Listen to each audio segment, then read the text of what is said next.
ആണ്ടൂർ ശ്രീ മഹാദേവ ക്ഷേത്രത്തിലെ ധ്വജപ്രതിഷ്ഠയും തൃക്കൊടിയേറ്റും ഭക്തിയുടെ നിറവിൽ നടന്നു.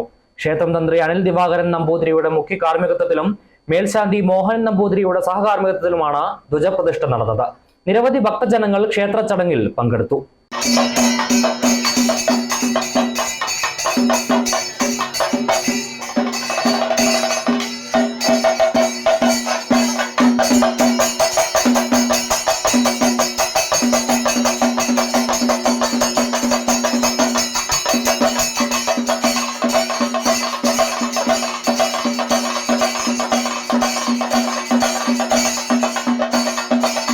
രാവിലെ 10-ന് കലാമണ്ഡലം പുരുഷോത്തമന്റെ പ്രമാണിത്വത്തിൽ സ്പെഷ്യൽ പഞ്ചവാദ്യം അരങ്ങേറി.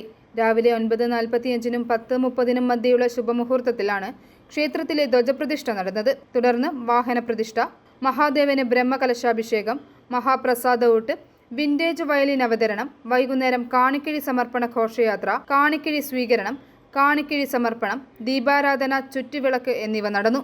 രാത്രി 7:30-ന് ക്ഷേത്രം തന്ത്രി മനയത്താറ്റില്ലത്ത് ബ്രഹ്മശ്രീ അനിൽ ദിവാകരൻ നമ്പൂതിരിപ്പാടിന്റെ മുഖ്യ കാർമ്മികത്വത്തിലും ക്ഷേത്രം മേൽശാന്തി ഏറത്തുരുത്തി ഇല്ലത്ത് ബ്രഹ്മശ്രീ മോഹനൻ നമ്പൂതിരിപ്പാടിന്റെ സഹകാർമ്മികത്വത്തിലും തൃക്കൊടിയേറ്റ് നടന്നു. തുടർന്ന് ആകാശവിസ്മയം, മഹാതിരുവാതിര, രുദ്രമുദ്ര സമർപ്പണവും നടന്നു. i4 news, Ettumanoor.